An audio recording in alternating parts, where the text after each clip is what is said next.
Good morning all of you.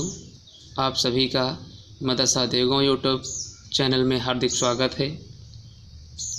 आज हम लोग हिंदी के काव्य खंड में संकलित पाठ 9 सुभद्रा कुमारी चौहान जी द्वारा रचित झांसी की रानी की समाधि पर नामक शीर्षक कविता का अध्ययन करेंगे। प्रस्तुत कविता में सुभद्रा कुमारी चौहान जी ने झांसी की रानी की समाधि एवं उनकी वीरता का बड़ा ही मोहक वर्णन किया है। आइए अध्ययन करते हैं।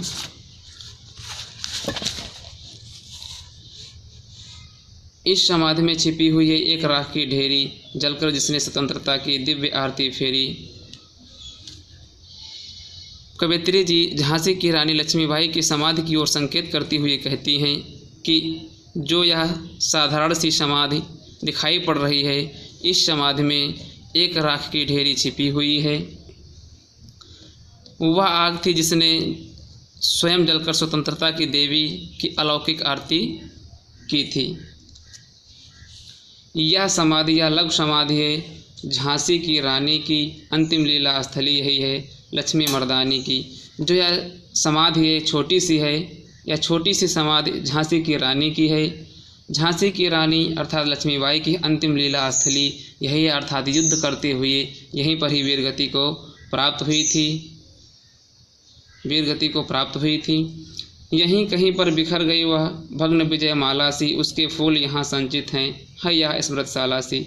यहीं कहीं पर वह टूटे हुए माला के समान यहीं पर कहीं बिखर गई थी। उसके फूल अर्थात जो हार होता है, माला होता है, उसमें फूल और जो चिता पर चढ़ने के बाद में जो उसकी राख बचती है वो भी फूल कहे जाती हैं। तो अर्थात उसके फूल अर्थात उनकी राख यहीं पर संचित की हुई अर्थात इकट्ठा की हुई है और इस समाधि को एक स्मृतिशाला अर्थात यादगार के रूप में बना दी गई है।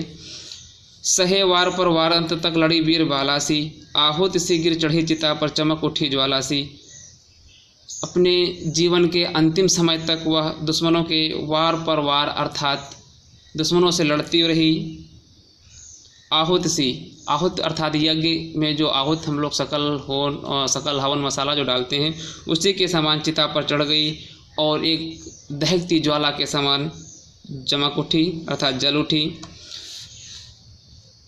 बढ़ जाता है मानवीर का रण में बलि होने से, मूल्य होती सोने की भस्म यथा सोने से। जो भी हमारे देश के वीर सैनिक होते हैं अर्थात जिनको अपने राष्ट्र से प्रेम होता है, देश के प्रति वे सदैव तन मन धन से समर्पित रहने के लिए तैयार रहते हैं। वे अगर युद्ध भूमि में युद्ध करते हुए बलि अर्थात वीरगति को प्राप्त होते हैं तो उनका मान बहुत अधिक बढ़ जाता है।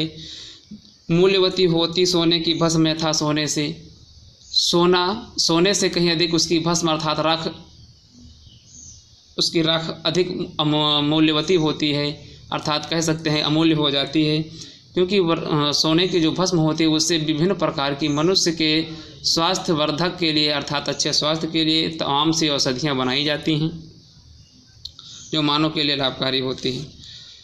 रानी से भी अधिक हमें अब यह समाधि है प्यारी, यहाँ निहित है स्वतंत्रता की आशा की चिंगारी। और रानी की जो यह समाधि है अब रानी से भी हमें अधिक प्यारी है, क्योंकि यहाँ पर निहित स्वतंत्रता की आशा की चिंगारी, क्योंकि यहीं पर अपनी स्वतंत्रता के लिए अपने मान सम्मान को बचाने के लिए लक्ष्मीबाई ने अंग्रेज़ों से लोहा लिया था और अंत तक लड़ती रही थी। क्योंकि वहाँ लक्ष्मीबाई की समाधि को देख करके हमें तमाम से प्रेरणाएं मिलती हैं और अपने देश का सम्मान रखने के लिए, अपने देश को बचाने के लिए हम लोग सदैव तत्पर रहते हैं।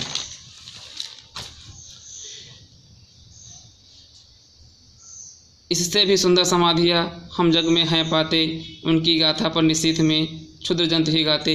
इस संसार में तमाम सी समाधियाँ सुंदर सुंदर समाधियाँ बनी हुई हैं, संसार में बनी हुई हम पाते हैं, लेकिन उनकी गाथा यस गान उनका निशीथ अर्थात रात में क्षुद्र जंतु छोटे छोटे जीव जंतु ही गाते हैं।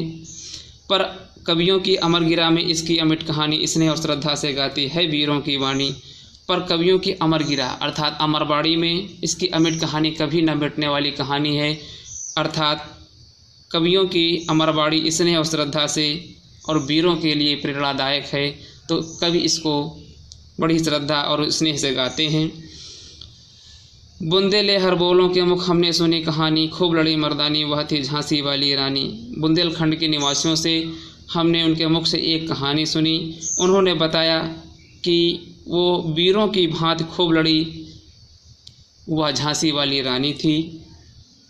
यह समाधि या चिर समाधि है यह समाधि या चिर समाधि है झांसी की रानी की अंतिम लीला स्थली है ये लक्ष्मी मर्दानी की। यह समाधि जो है वह बहुत चिर अर्थात लंबे समय तक रहने वाली है। यह समाधि झांसी की रानी की बहुत ही लंबे वर्षों तक रहने वाली है, क्योंकि यहीं पर झांसी की रानी की अंतिम लीला स्थली यहीं कहीं पर है और बड़े ही सम्मान के साथ में लक्ष्मी मर्दानी को हम याद करते रहेंगे। धन्यवाद। अब बच्चों, इस पाठ का अध्ययन करने के बाद में